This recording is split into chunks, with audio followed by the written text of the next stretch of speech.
Hello दोस्तों। Last video में हम लोगों ने 7 फरवरी 2026 का जो एग्ज़ाम हुआ था उसके 15 मैथमेटिकल क्वेश्चंस को डिस्कस किया था। आज के इस वीडियो में हम लोग जो बचे हुए 15 पेडागॉजिकल क्वेश्चंस हैं उनको यहाँ पर हम लोग डिस्कस करने वाले हैं। एक एक करके सारे क्वेश्चंस को हम लोग डिस्कस करेंगे और उसके जो बाकी ऑप्शंस हैं उनके बारे में भी हम लोग चर्चा करेंगे कि वो ऑप्शन क्यों नहीं सही हैं या किस रीज़न से जो ऑप्शन सही है वो क्यों सही है। सारी चीज़ों पर पूरी डिटेल में हम लोग इस वीडियो में डिस्कस करेंगे। पहला क्वेश्चन आप लोगों को स्क्रीन पर दिख रहा होगा। फर्स्ट क्वेश्चन है, निम्नलिखित में से कौन सा प्राथमिक विद्यालय की गणित कक्षा में सबसे कम वांछनीय है। तो यहाँ पर सबसे कम वांछनीय पूछ रहा है, तो सबसे कम वाला हमको बताना है। चार ऑप्शन हम लोगों को दिए गए हैं। गणितीय विचारों को सम्मिलित करते हुए वास्तविक जीवन की परिस्थितियों के साथ संबंध बनाना, कार्य पुस्तिका से कलन विधि आधारित प्रश्नों को हल करना, कक्षा में समस्या समाधान पर खुली चर्चा को संकलित करना, कक्षा में अंतर्दर्शी अवधारणाओं को प्रोत्साहित करना। तो इस क्वेश्चन का जो सही आंसर हो जाएगा वो हमारा हो जाएगा ऑप्शन नंबर 2, कार्यपुस्तिका से कलन विधि आधारित प्रश्नों को हल करना।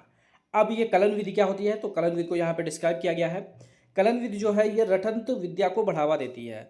जैसे केवल कलन विधि का मतलब होता है एल्गोरिदम्स होते हैं या फार्मूलाज होते हैं और कार्यपुस्तिका पर निर्भर रहने वाली गणितीय अवधारणाओं को रटने लगते हैं। जो बच्चे केवल कलन विधि पर डिपेंड रहते हैं, जिसको हम लोग इंग्लिश में एल्गोरिदम कहते हैं, वो क्या करते हैं कि जो गणितीय अवधारणा है उनको रटने लगते हैं। और रटने से क्या होता है कि उनको चीज़ें समझ में नहीं आती है। एक रटंत विद्या का जो है उनके अंदर विकास होता है। दूसरा है यांत्रिक प्रक्रिया, यानी मैकेनिकल प्रोसेस। तो मैकेनिकल प्रोसेस में क्या है, इसमें बच्चे यह समझे बिना कि स्टेप क्यों कर रहे हैं केवल गणना करना सीखते हैं। और यह एनसीएफ 2005 जो राष्ट्रीय पाठ्यचर्या की रूपरेखा है के सिद्धांतों के बिल्कुल विपरीत है, जो ज्ञान को स्कूल के बाहर के जीवन से जोड़ने और रटने की प्रणाली से मुक्त करने पर जोर देता है। यानी एनसीएफ 2005 जो है वो जो भी बच्चे का नॉलेज है उसको स्कूल के बाहर के जीवन से जोड़ने का और रटने की जैसी चीज़ें हैं उनको दूर करने के पर बल देता है। और वहीं पर कलन विधि क्या है, ये रटने की विधि को बढ़ावा देता है। और क्या करता है, यह विधि बच्चों की तार्किक सोच की रचनात्मकता का अभाव पैदा करती है। यानी ये जो विधि है कलन विधि, ये बच्चों में तार्किक सोच जो होती है, लॉजिकल थिंकिंग होती है, उसका अभाव पैदा करती है। यानी कलन विधि से क्या होता है, रटंत विधि को बढ़ावा मिलता है। यांत्रिक प्रक्रिया यानी कि वो केवल रटने पर जोर देते हैं, रचनात्मकता उनके अंदर कम होती है। और जबकि एनसीएफ 2005 के अनुसार क्या है कि हम लोगों को बच्चों को बाहर के जीवन से जोड़ना है और उनमें रचनात्मकता का विकास करना है। तो क्वेश्चन में हमसे सबसे कम पूछ रहा था, इसीलिए हमारा आंसर हो जाएगा कार्यपुस्तिका से कलन विधि आधारित को हल करना है। बाकी ऑप्शन भी अब हम लोग देख लेते हैं।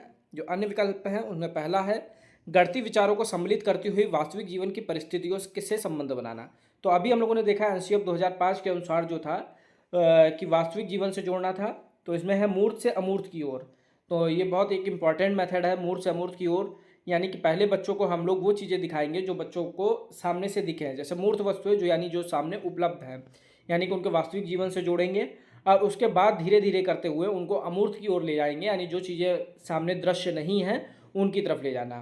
तो यही चीज़ यहाँ पर लिखी है, प्राथमिक कक्षा के बच्चे मूर्त वस्तुओं और वास्तविक जीवन के उदाहरणों से सबसे अच्छा सीखते हैं। जैसे बाजार से सामान खरीदना, बाजार से खरीदने जाएंगे तो उनमें कैलकुलेशन की भावना है या अदर चीज़ें सीखने को मिलती है। खिलौनों की गिनती करना, जिसे गिनती करने की क्षमता उनमें विकसित होती है। तो इससे क्या होता है कि यह गणित को उनके प्रासंगिक और रोचक बनाता है, जिससे गणित का डर यानी मैथ्स का फोबिया खत्म होता है।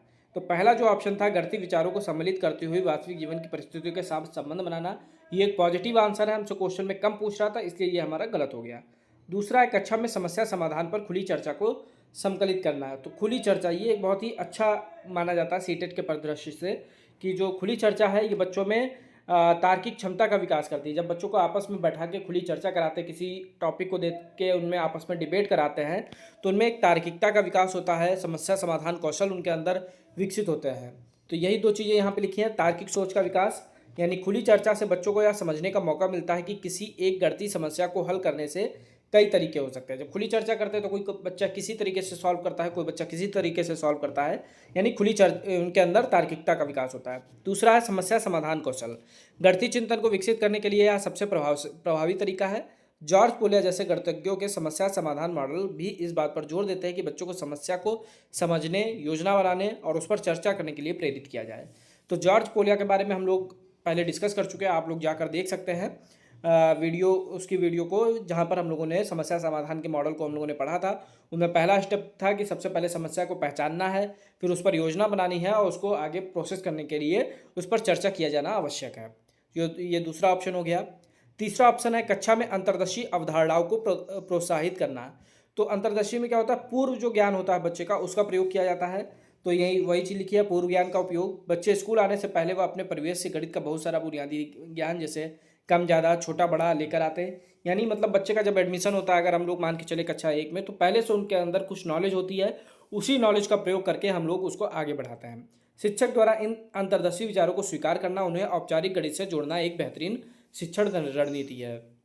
यानी कि ये जो 3 ऑप्शन हो गए, गणितीय विचारों को सम्मिलित करते हुए वास्तविक जीवन की परिस्थितियों के साथ संबंध बनाना, कक्षा में समस्या समाधान पर खुली चर्चा को संकलित करना, कक्षा में अंतर्दर्शी अवधारणाओं को प्रोत्साहित करना, ये तीनों जो हमारे ऑप्शन हैं ये पॉजिटिव हैं। और हमसे क्वेश्चन में पूछ रहा था निगेटिव आंसर कि कौन सबसे कम वांछनीय है, तो इसलिए हमारा उसमें कलन विधि हो गया।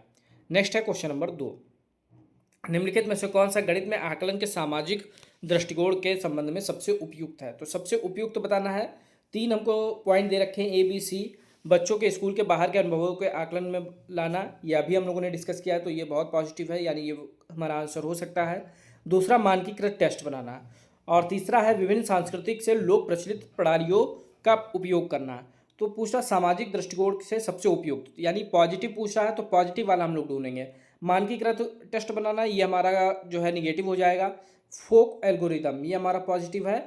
और बच्चों को बाहर के अनुभवों से जोड़ना, ये हमारा पॉजिटिव है, यानी ए और सी वाला सही है। तो हमारा आंसर हो जाएगा ऑप्शन नंबर 4। तो इसमें क्या, बच्चों के स्कूल के बाहर के अनुभवों में आकलन में लाना, तो ये इसके बारे में अभी हम लोगों ने डिस्कस किया कि एनसीएफ 2005 बल देता है कि बच्चों का जो जीवन है उसको बाहरी जीवन से जोड़ा जाए। जो बाहर वो चीज़ें करते हैं, जैसे खिलौने की गिनती करना, बाहर से सामान लाना, इस तरीके की चीज़ें, जिससे उनके अंदर मैथ फोबिया भी खत्म होगा और बाहर के अनुभवों से उनको सीखने को मिलेगा।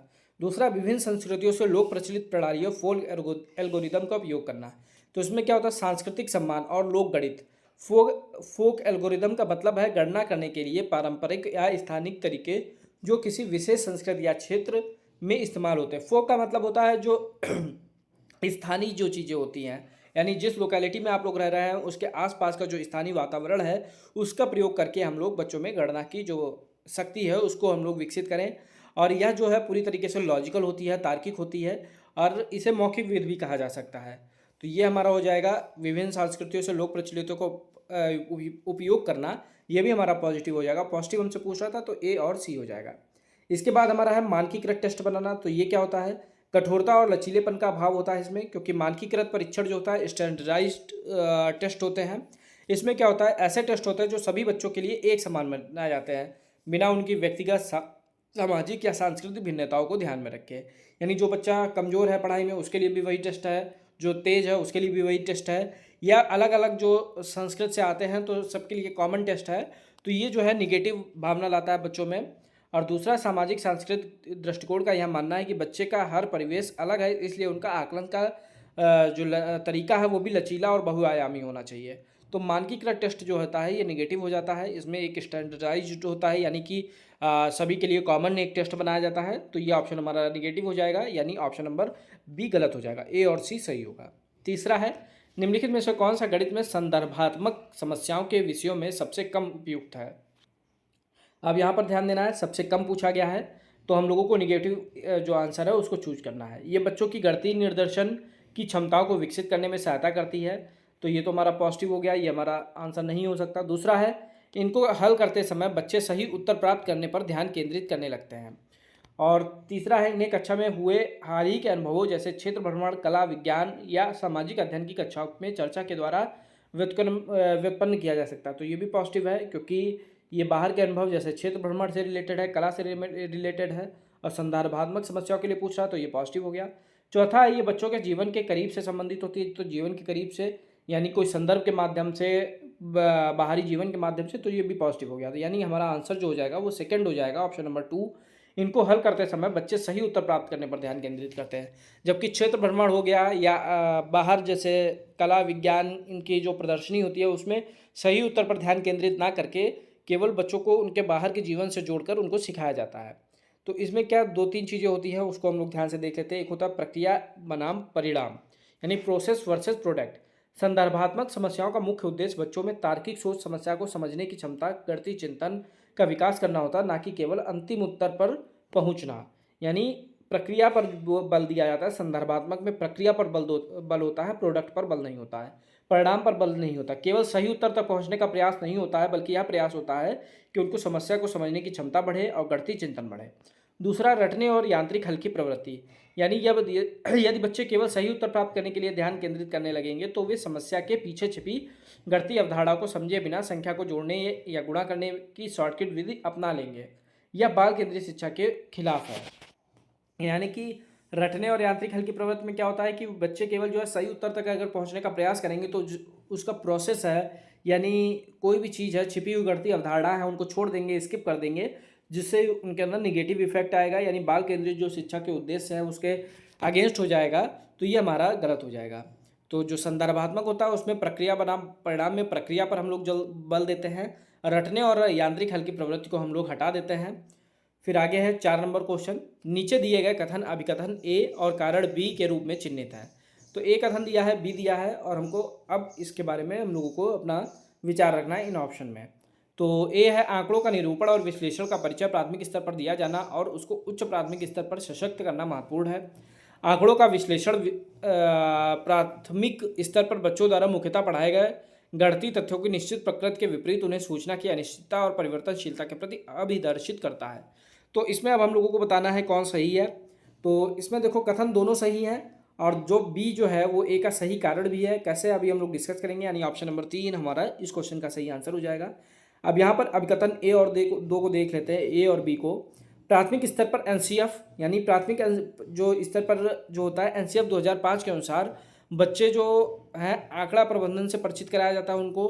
कक्षा 3 और 4 में बच्चे मिलान चिन्ह, चित्रलेख और साधारण सारणी बनाना सीखते हैं। उच्च प्राथमिक स्तर पर क्या होता है, कक्षा 6 से 8 जो है बच्चे इसी चीज़ को मजबूत करते हैं।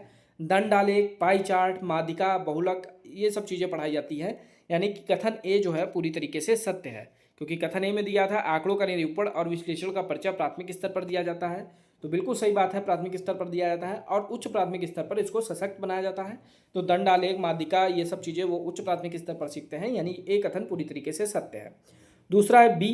तो बी कथन था आंकड़ों का विश्लेषण प्राथमिक स्तर पर बच्चों द्वारा मुख्यतः पढ़ाए गए गणितीय तथ्यों को निश्चित प्रकृति के विपरीत उन्हें सूचना की अनिश्चितता और परिवर्तनशीलता के प्रति अभिदर्शित करता है।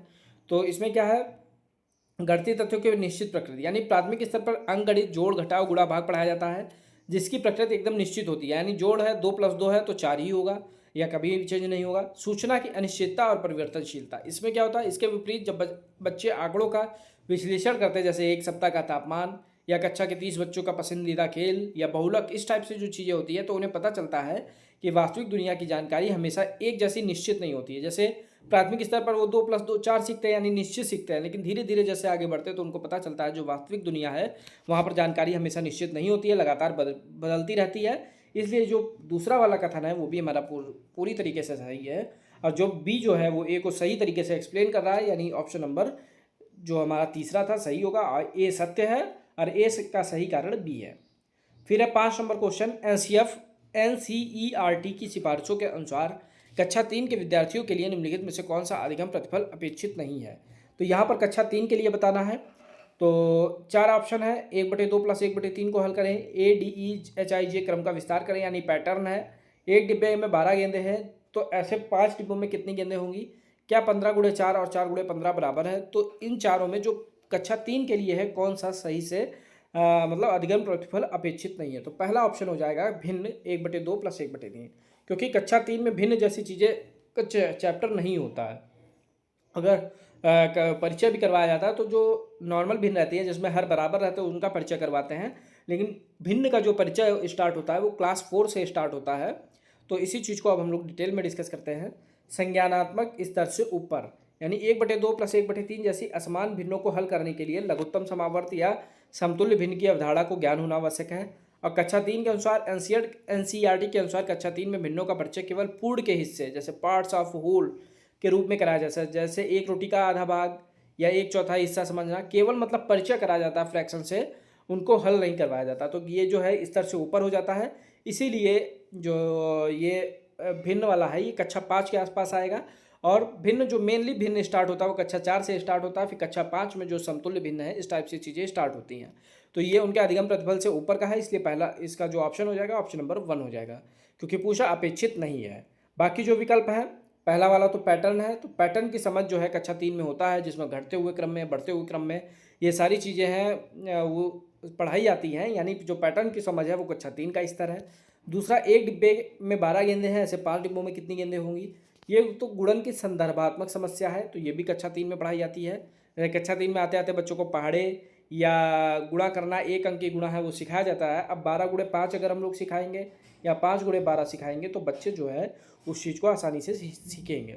नेक्स्ट है क्या 15 गुणे 4 बराबर है 4 गुणे 15 के, तो गुणन का क्रम विनिमय गुण, यानी जो क्रम विनिमय नियम होता है, मैथ हम लोगों ने जोड़ में भी पढ़ा होगा, यहाँ पे गुणा में है। यदि बच्चा कक्षा 3 के क्रम विनिमय नियम जैसा भारी शब्द नहीं जानते, लेकिन क्या है वे अवधारणात्मक रूप से समझते हैं कि संख्याओं का क्रम बदलने से गुणा का परिणाम नहीं बदलता। यानी अगर हम लोग कहेंगे क्रम विनिमय गुण के हिसाब से तो वो चीज़ें नहीं समझ पाएंगे, लेकिन अगर हम लोग उनको नॉर्मल 15 गुणे 4 बराबर 60 और 4 गुणे 15 बराबर 60 दिखाएंगे तो वो इन चीज़ों को समझेंगे कि गुणा का क्रम बदलने से जो हमारा परिणाम है वो चेंज नहीं होता है। तो ये जो है क्रम विनिमय, ये भी कक्षा 3 का स्तर का है। इसके अलावा जो डिब्बे का सवाल था वो भी कक्षा 3 के स्तर का है, और पैटर्न भी कक्षा 3 के स्तर का है। नेक्स्ट है क्वेश्चन नंबर 6, निम्नलिखित में से कौन सा गणितीय कथन सही है, तो इसमें सही कथन हम लोगों को बताना है। गणित केवल अवलोकन और प्रयोग पर आधारित है, तो ये तो गलत हो गया, क्योंकि केवल अवलोकन और प्रयोग पर आधारित नहीं होता है। दूसरा है पूर्ण संख्याओं के लिए शून्य एक गुणात्मक तत्सम कहलाता है, ये सही है, क्योंकि ये कथन पूरी तरीके से सही है कि पूर्ण संख्याओं के लिए शून्य जो है एक गुणात्मक तत्सम होता है, इसको अभी हम लोग डिस्कस करेंगे। भाग की संक्रिया के लिए क्रम विनिमय नियम सत्य होता है, तो ये भी गलत हो गया, क्योंकि क्रम विनिमय जो है जोड़ और गुणा के लिए होता है। पूर्ण संख्याओं के लिए शून्य एक योज तत्समक है, तो ये भी गलत हो गया। तो सही उत्तर हमारा हो जाएगा ऑप्शन नंबर 2। अब योज तत्समक क्या होता है, सबसे पहले तो हम लोग इसको डिस्कस करते हैं। गणित में योज तत्समक वह संख्या है जिसे किसी भी संख्या के जोड़ने पर उस संख्या का मान नहीं बदलता। जैसे a + 0 a होता है, या 5 + 0 5 होता है, 12 + 0 12 होता है, इसलिए शून्य को योग तत्समक कहा जाता है, इसलिए यह कथन पूरी तरीके से सत्य है। तो हमेशा याद रखिए कि योग तत्समक में जो होता है, जो परिणाम होता है वो नहीं बदलता है। जैसे a + 0 = a होता है, 5 + 0 5 होता है, यानी जीरो जो है वो योज तत्समक का काम करता है। तो पूर्ण संख्याओं के लिए शून्य एक गुणात्मक तत्समक कहलाता है। ऑप्शन नंबर 2 इसका सही हो जाएगा। अन्य विकल्प क्या है, गणित केवल अवलोकन और प्रयोग पर आधारित है, तो बिल्कुल गलत है, क्योंकि अभी हम लोग कई बार डिस्कस कर चुके हैं। तो गणित में एनसीएफ जो 2005 है वो बल देता है कि बाहर के जीवन से जोड़कर बच्चों को तार्किक क्षमता का विकास करना है, या निगमनात्मक जो शक्ति है या अमूर्तता है उसका विकास करना है। यानी पहला अगर कहा जाए केवल शब्द लगा है तो ये गलत हो गया। फिर है पूर्ण संख्याओं के लिए शून्य एक गुणात्मक तत्समक कहलाता है, तो इसको हम लोग देखते हैं। पूर्ण संख्या यह वह संख्या है जिसे किसी संख्या की गुणा करने पर मान अपरिवर्तित होता है। जैसे a × a यानी a आएगा, तो पूर्ण संख्याओं के लिए गुणात्मक तत्सम 1 होता है। जैसे 5/1 = 5, ना कि शून्य से किसी भी संख्या को गुणा करने पर परिणाम हमेशा शून्य हो जाता है। 5 × 0 = 0, तो ये भी हमारा गलत हो जाएगा। तो अब नेक्स्ट है हम लोगों का भाग की संक्रिया के लिए क्रम विनिमय नियम सत्य होता है। तो क्रम विनिमय नियम क्या होता है, a/b = b/a, यानी क्रम का विनिमय कर दें, इधर उधर चेंज कर दें, तो जोड़ और गुणा के लिए तो ठीक होता है, लेकिन भाग के लिए सही नहीं होता है, क्योंकि अगर 4/2 हम लोग निकालेंगे तो 2 आएगा, और वहीं पर 2/4 कर देंगे तो हमारा आंसर हो जाएगा 0.5, यानी ये आंसर हमारा गलत हो जाएगा। तो क्रम विनिमय नियम भाग पर लागू नहीं होता है। तो क्वेश्चन में पूछा है निम्न में से कौन सा कथन सही है, तो सही उत्तर जो हो जाएगा पूर्ण संख्याओं के लिए शून्य एक योज तत्समक है। सही कर लीजिएगा, यहाँ पर आपका ऑप्शन नंबर 4 सही है, क्योंकि गुणा के लिए सही नहीं होता। गुणा में अगर हम लोग 0 से गुणा करेंगे तो हमेशा 0 ही आंसर आएगा। किसी भी संख्या में 0 से गुणा करेंगे तो 0 आएगा, तो ये गलत हो गया, ये भी गलत हो गया, भाग वाला भी गलत हो गया। ऑप्शन नंबर 4 हमारा सही हो जाएगा। नेक्स्ट है गणित में प्राथमिक स्तर की पाठ्यचर्या पर केंद्रित है। तो जो गणित में प्राथमिक स्तर की पाठ्यचर्या किस पर केंद्रित होती है, जिज्ञासा पोषित करने पर, बिल्कुल ठीक है। पाठ्य पुस्तक के प्रश्नों को हल करने के लिए गलत हो गया। कलन विधि अभी हम लोगों ने पढ़ा, ये निगेटिव है, गलत हो गया। रटांत अधिगम ये कलन विधि का एक हिस्सा है, तो ये भी गलत हो गया। तो प्राथमिक स्तर की पाठ्यचर्या किस पर केंद्रित होती है, जिज्ञासा को पोषित करने में। तो इसका हम लोग डिटेल में इसको डिस्कस कर लेते हैं। गणितीकरण, यानी प्राथमिक स्तर की बात की जाए तो गणितीकरण जो होता है एनसीएफ 2005 के अनुसार प्राथमिक स्तर पर गणित शिक्षा का मुख्य उद्देश्य बच्चे की सोच का गणितीकरण करना है। जैसे उसमें आसपास की दुनिया, जैसे आकृतियाँ, पैटर्न, मात्राएं खोजने लगते हैं।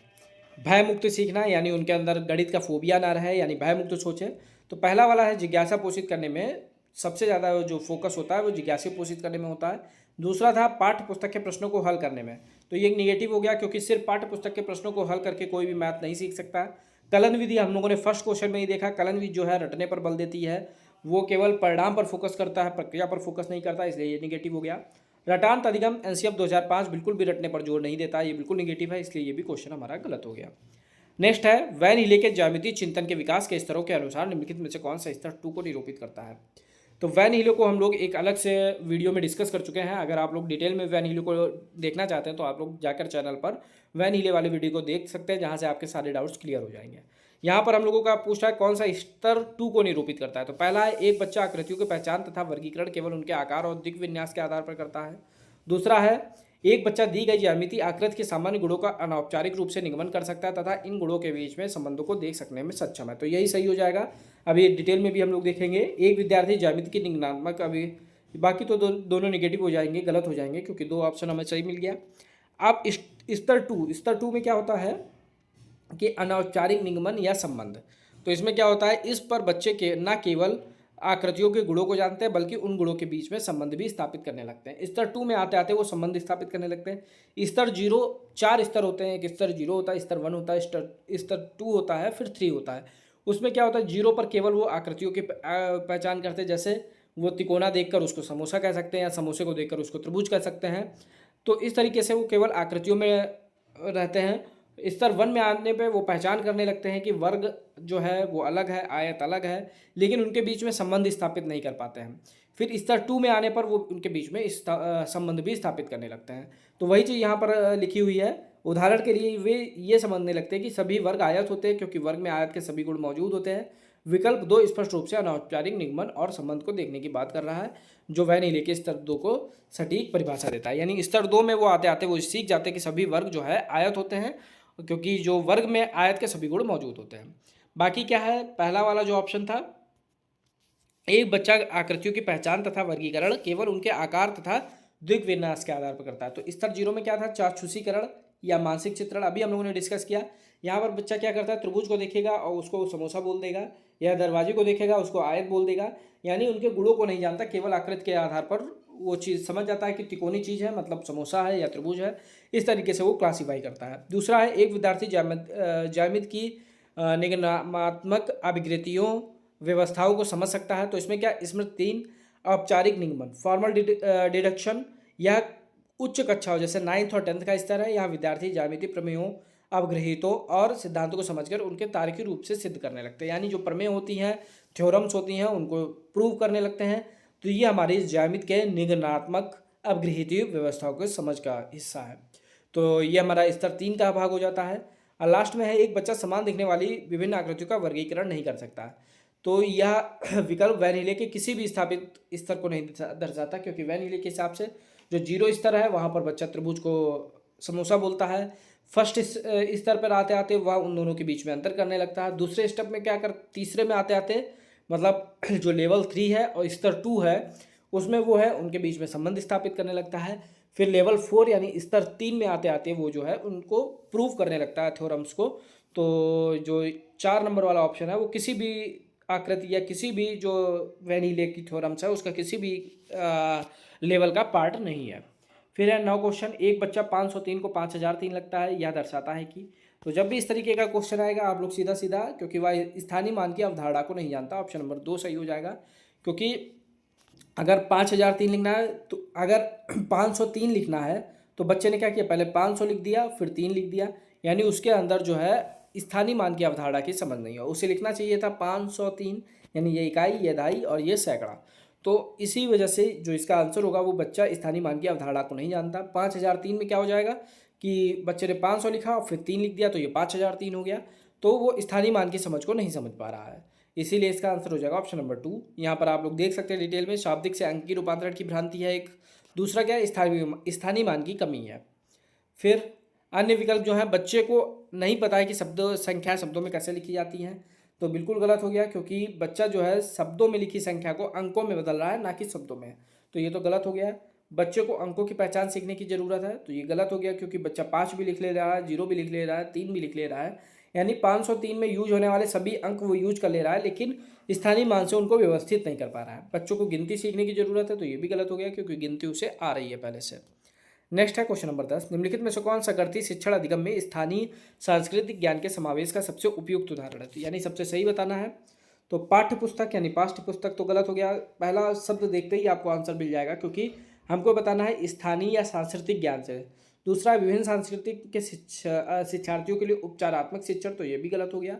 नेक्स्ट है, विभिन्न व्यवसाय और समुदायों के लोगों द्वारा उपयोग किए जाने वाले गणना की विभिन्न प्रणालियों के उद्देश्यों को उदाहरणों को सम्मिलित करना है। अभी हम लोगों ने ऊपर डिस्कस किया था जहाँ पे फोक जो था हमारा, जहाँ पर हम लोगों ने बात की थी कि स्थानीय जो गणना की विधियां हैं उनका यूज करके हमको बच्चों को सिखाना चाहिए, तो वही चीज़ है, यानी ऑप्शन नंबर 3 हमारा सही हो जाएगा। लास्ट में, विभिन्न संस्कृतियों को चित्रों के साथ रंगीन गणितीय पुस्तकें, पाठ्य पुस्तकें, तो इसका कोई भी यूज नहीं है। रंगीन कितनी भी रंगीन हो चित्र के माध्यम से हो, लेकिन अगर उसको हम लोग बाहर के जीवन से, स्थानीय जीवन से नहीं जोड़ेंगे तो बच्चा नहीं सीख पाएगा। अब इसमें क्या, वास्तविक जीवन और समुदाय से जोड़ना, एनसीएफ 2005 का समर्थन, इसको अभी हम लोग ऊपर डिस्कस कर चुके हैं, सेम वही चीज़ है। तो जब भी हम लोगों को कहा जाएगा स्थानीय या सांस्कृतिक ज्ञान के समावेश का सबसे उपयुक्त उदाहरण के लिए, तो जो विभिन्न व्यवसाय और समुदायों के द्वारा उपयोग की जाने वाली गणना की विभिन्न प्रणालियों के उदाहरणों को सम्मिलित करना हमारा आंसर होगा। अब बाकी जो विकल्प थे, पाठ्यपुस्तकों में केवल परंपरागत प्रणालियों के लिए किए जाने वाले अभिकलनों को संकलित करना, तो ये निगेटिव हो गया, केवल क्योंकि इसमें केवल शब्द का प्रयोग किया गया है, और जहाँ पर भी केवल आ जाएगा वो निगेटिव में आ जाएगा। विभिन्न संस्कृतियों के शिक्षार्थियों के लिए उपचारात्मक शिक्षण, तो उपचारात्मक जो है वो हमेशा निर्धारणात्मक परीक्षण के बाद ही आता है, यानी ये भी गलत हो जाता है। वहाँ पर हम लोग पहले लर्निंग गैप को पता करते हैं, फिर लर्निंग गैप को हम लोग उसको दूर करने का प्रयास करते हैं। लास्ट में, विभिन्न संस्कृतियों को चित्रों के साथ रंगीन गणित की पाठ्यपुस्तिका सही समावेश, यानी कितना भी रंगीन पाठ्यपुस्तिका हो, कितने भी चित्र हो, लेकिन अगर उनको बाहर के जीवन से, उनके डेली लाइफ से नहीं जोड़ा जाएगा तो वो हम लोग किसी भी काम का नहीं है, यानी ऑप्शन नंबर 4 भी गलत हो गया। नेक्स्ट है क्वेश्चन नंबर 11, निम्नलिखित में से कौन सा गणित शिक्षण अधिगम में स्थानीय सांस्कृतिक ज्ञान के समावेश का सबसे रिपीट हो गया है ये क्वेश्चन, यानी ये क्वेश्चन अभी हम लोग ऊपर डिस्कस कर चुके हैं, तो इसको हम लोग स्किप कर देते हैं। आ जाते हैं नेक्स्ट क्वेश्चन नंबर 12 पे। राष्ट्रीय शिक्षा नीति 2020 के मुख्य मार्गदर्शक सिद्धांतों में से एक है कि सभी विद्यार्थियों द्वारा तक मूलभूत साक्षरता और संख्या ज्ञान प्राप्त करना सर्वोच्च प्राथमिकता है, यानी एफएलएन की बात हो रही है कि एफएलएन जो है किस स्टेज यानी किस क्लास में आकर प्राप्त कर लेना सबसे ज़्यादा जरूरी है। तो सही आंसर हो जाएगा हमारा कक्षा 3, क्योंकि एफएलएन जो है कक्षा 3 तक की सभी विद्यार्थियों द्वारा मूलभूत साक्षरता और ज्ञान प्राप्त करना है। एफएलएन मतलब फाउंडेशनल लिटरेसी एंड न्यूमरेसी। तो इसमें क्या है, सीखने का संक्रमण बिंदु कहलाता है।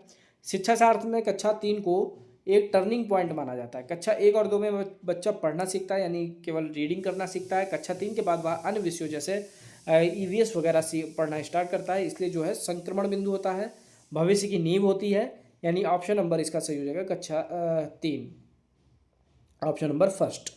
तो इसमें क्या होता है कि एफएलएन की अगर बात की जाएगी तो कक्षा 3 हमारा आंसर हो जाएगा। बाकी जो विकल्प है कक्षा 1 और 2, तो इसमें केवल वो चित्रों के माध्यम से सीखता है, पढ़ना सीखता है। कक्षा 5 में क्या है, ये अंतिम चरण होता है, इसमें क्या है वो चीज़ों को अपने अनुरूप, यानी जो चीज़ें सामने नहीं है, अमूर्त चीज़ें हैं, उनके साथ भी कैलकुलेशन करने लगता है। बाकी एक इंपॉर्टेंट चीज़ है, निपुण का फुल फॉर्म आप लोगों से पूछ लिया जाता है, national initiative for proficiency in reading with understanding and numeracy. इसको आप लोग याद रखिएगा, यह बहुत जो टीचिंग एग्जाम होते हैं वहाँ पर आप लोगों का ये क्वेश्चन बहुत पूछा जाता है कि निपुण का पूर्ण रूप क्या है। तो इसको आप लोग बता सकते हैं, national initiative for proficiency in reading with understanding and numeracy. Next है क्वेश्चन नंबर 13, प्राथमिक कक्षा की गणित की एक अध्यापिका अपनी कक्षा में अलग अलग आकार वाले 2 जार लेकर आती है, जिनमें एक में पानी भरा है। वह लंबे पतले जार से पूरा पानी छोटे जार में डालती है, छोटे और चौड़े में। उसके बाद वह प्रश्न पूछती है कि इस जार में ज़्यादा पानी आ सकता है या गतिविधि पढ़ाने का सबसे उपयुक्त है। तो ये किस चीज़ को पढ़ाने के लिए, आयतन के परिकलन सूत्र, तो सूत्र का तो यहाँ पर कोई यूज नहीं है, ये गलत हो गया। आयतन और उसका संरक्षण, तो बिल्कुल ठीक है, क्योंकि मतलब एक बर्तन से दूसरे बर्तन में डाल रही है, आयतन बराबर है, यानी संरक्षण हो रहा है, तो इसी चीज़ को वो पढ़ाना चाहती है। बाकी दोनों ऑप्शन है ये भी गलत हो जाएंगे, तो ऑप्शन नंबर 2 इस क्वेश्चन का सही आंसर हो जाएगा। अब इसको हम लोग समझ लेते हैं, संरक्षण की अवधारणा, यानी पियाजे के अनुसार संरक्षण का समझने की क्षमता है कि किसी वस्तु या तरल पदार्थ की मात्रा समान रहती है, भले ही उसके आकार या बर्तन में बदलाव कर दिया जाए। यानी एक बर्तन से दूसरे बर्तन में पानी डाला, यानी उसकी जो मात्रा है वो तो बराबर ही रही, क्योंकि उसमें ना तो हम लोगों ने कुछ ऐड किया, ना ही कुछ बाहर निकाला। तो इसको हम लोग संरक्षण की अवधारणा कहते हैं और आयतन के संरक्षण के माध्यम से पढ़ाया जा रहा है। ऑप्शन नंबर 2 इसका सही आंसर होगा। बाकी जो विकल्प है आयतन के परिकलन सूत्र, तो इससे परिकलन सूत्र का कोई लेना देना ही नहीं है, क्योंकि यहाँ पर हम लोग सिर्फ आयतन के संरक्षण के बारे में बात कर रहे हैं। तो बाकी दूसरा मतलब तीसरा आंसर है जो तरल पदार्थों के माप की मानक इकाइयों की अवधारणा। तो यहाँ पर लीटर मिलीलीटर जैसे शब्दों को हम लोग यूज नहीं कर रहे हैं, यानी उसका भी यूज नहीं कर रहे हैं। नेक्स्ट है 2 अलग अलग आकार वाले जार के क्षेत्रफल का परिकलन कैसे किया जाए। तो ये भी गलत हो गया, क्योंकि क्षेत्रफल की हम लोग बात ही नहीं कर रहे हैं। जहाँ पर तरल चीज़ होती है उसके वहाँ पर आयतन आता है। तो एक से दूसरे में जब हम लोग तरल द्रव डाल रहे हैं तो वो आयतन के बारे में हम लोग को बता रहा है, ना कि वो क्षेत्रफल के बारे में। क्षेत्रफल जो है वो 2D चीज़ों के लिए आता है, यानी जो 2D ज्यामितियाँ होती है वहाँ पर क्षेत्रफल आता है। और 3D के लिए हम लोग आयतन का यूज करते हैं, तरल पदार्थ के लिए आयतन का यूज करते हैं। नेक्स्ट है क्वेश्चन नंबर 14।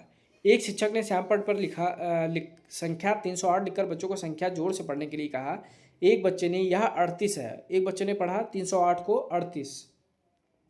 निम्नलिखित में से कौन सी बच्चे द्वारा की गई त्रुटि सुधारने के लिए सबसे उपयुक्त रणनीति है। तो पहला, बच्चों को एक संख्या में अंकों के स्थान को समझने के लिए कुछ व्यावहारिक उदाहरण प्रस्तुत करें। तो बिल्कुल सही है, जहाँ पर भी आप लोग देखेंगे पॉजिटिव पूछा और व्यवहारिक उदाहरण आ गया, यानी हमारा ऑप्शन सही हो गया। दूसरा, शिक्षक एक बार संख्या पढ़े और बच्चों को दोहराने के लिए कहे, तो ये तो गलत हो गया। बच्चे से कहे 99 से शुरू करे 308 तक गिनती लगातार बोले, तो ये तो गलत हो गया। किसी दूसरे बच्चे को संख्या को जोड़ से पढ़ने के लिए कहा, दूसरा बच्चा पढ़ेगा तो जिस बच्चे ने गलत बताया उसके अंदर नेगेटिविटी आएगी, तो ये भी गलत हो जाएगा। अभी जैसे हम लोगों ने 503 वाला एग्जाम्पल पढ़ा था, 5003 की जगह उसने 503 लिखा, या 503 की जगह पे 5003 लिखा, यानी स्थानीय मान की समझ उसको नहीं थी। तो यहाँ पर उसने 308 को 38 पढ़ा, यानी स्थानीय मान की समझ नहीं है, और उसको समझाने के लिए कुछ व्यावहारिक उदाहरण प्रस्तुत करें। ऑप्शन नंबर ए सही हो जाएगा। वही चीज़ यहाँ पर स्थानीय मान की भ्रांति है, व्यवहारिक या मूर्त उदाहरण प्रस्तुत करना होगा जिससे वो चीज़ों को समझ जाए। इसमें जैसे डिंस ब्लॉक हो गया, या माचिस की तीलियाँ हो गया, या अबिकस हो गया, इनके बारे में हम लोग जब उदाहरण से प्रस्तुत करेंगे तो बच्चा आसानी से समझ जाएगा। डिंस ब्लॉक अगर आप लोगों को पढ़ना है तो आप लोग हमारे चैनल पर जाकर डिंस ब्लॉक वाली वीडियो देख सकते हैं। नेक्स्ट है अन्य विकल्प जो है, शिक्षक एक बार पढ़े और बच्चों को दोहराने को कहे। तो जब तक बच्चे का कॉन्सेप्ट नहीं क्लियर होगा, कितनी बार भी दोहराएगा उसके अंदर उस चीज़ की जो कमी है या जो चीज़ उसको नहीं समझ में आ रही वो दूर नहीं होगी। बच्चे से कहें 99 से शुरू करें 308 तक लगातार बोले, तो ये तो गलत हो गया। किसी दूसरे बच्चे को संख्या को जोर से पढ़ने के लिए गया, तो ये भी गलत हो गया, क्योंकि दूसरा बच्चा पढ़ेगा तो लर्निंग गैप जो बना हुआ है उस बच्चे में वो हमेशा बना ही रह जाएगा। लास्ट क्वेश्चन है, निम्नलिखित में से कौन सी पूर्व अवधारणाएं बुनियादी स्तर पर गणितीय अवधारणाओं की समझ के निर्माण के लिए प्रासंगिक है। तो इसमें स्थानीय मान और संख्यान, ज्यामितीय आकृतियाँ, वर्गीकरण, क्रमबद्धता, मूलभूत संक्रियाएं। तो इसमें कह रहे हैं कौन सी पूर्व अवधारणा बुनियादी स्तर पर गणितीय अवधारणाओं की समझ के लिए, तो इसके लिए हो जाएगा हमारा वर्गीकरण और क्रमबद्धता। क्यों हो जाएगा इसको हम लोग डिस्कस कर लेते हैं। वर्गीकरण, इसका अर्थ है वस्तु को उनकी विशेषताओं जैसे रंग, आकार, बनावट के आधार पर अलग अलग समूहों में बांटना। उदाहरण के लिए बच्चों को नीले और लाल रंग के ब्लॉकों को अलग अलग करने के लिए कहना। यह कौशल बच्चों में तार्किक सोच और अवलोकन क्षमता का विकास करती है। दूसरा क्या है, क्रमबद्धता, यानी क्रम से लगाना, छोटे से बड़ा, बड़े से छोटा, आरोही क्रम, अवरोही क्रम सॉरी। तो इससे क्रमबद्धता का विकास होता है जो बच्चों को निश्चित तार्किक क्रम में सीखने के लिए मदद करती है। इसलिए जो हमारा आंसर हो जाएगा ऑप्शन नंबर 3 हो जाएगा, वर्गीकरण और क्रमबद्धता। अब बाकी जो विकल्प है स्थानीय मान और संख्यान यानी प्लेस वैल्यू, इसके बारे में अभी हम लोग डिस्कस कर चुके हैं। ये जो है पूर्व अवधारणा नहीं होती है, इसको हम लोग जब बच्चा स्कूल में आता है तब हम लोग उसको स्थानीय मान, इकाई, दहाई, सैकड़ा जैसी चीज़ें पढ़ाना स्टार्ट करते हैं। ज्यामितीय आकृतियाँ, तो ज्यामितीय आकृतियाँ जैसे गोल हो गया, त्रिभुज हो गया, आयत, वर्ग, स्कूल में आने के बाद ही हम लोग बच्चों को सिखाते हैं, ना कि उसकी पूर्व ज्ञान के आधार पर सिखाते हैं। और लास्ट में मूलभूत संक्रिया जैसे जोड़, घटाओ, गुणा, भाग, ये सब चीज़ें जो है हम लोग बच्चे के स्कूल में आने के बाद एक फॉर्मल तरीके से पढ़ाते हैं। तो ये भी ऑप्शन हमारा गलत हो गया। तो ये जो 15 क्वेश्चन थे 7 फरवरी 2026 का जो एग्जाम हुआ था पेडागॉजिकल क्वेश्चंस, उनको हम लोगों ने यहाँ पर डिस्कस किया। मैथमेटिकल क्वेश्चंस अगर आप लोग देखना चाहते हैं तो उसकी वीडियो ऑलरेडी अपलोड कर दी गई है, उसको भी आप लोग वहाँ से देख सकते हैं। तो 7 फरवरी 2026 को जो भी 30 क्वेश्चन मैथ के पूछे गए थे उन सभी को हम लोगों ने डिस्कस कर लिया है। अब नेक्स्ट वीडियो में हम लोगों का जो दूसरा PYP होगा उसके हम लोग क्वेश्चंस को डिस्कस करेंगे। तो अगर आप लोगों को वीडियो पसंद आए तो वीडियो को लाइक करिए, साथ ही साथ चैनल को सब्सक्राइब करिए। मिलते हैं नेक्स्ट वीडियो में। Thank you.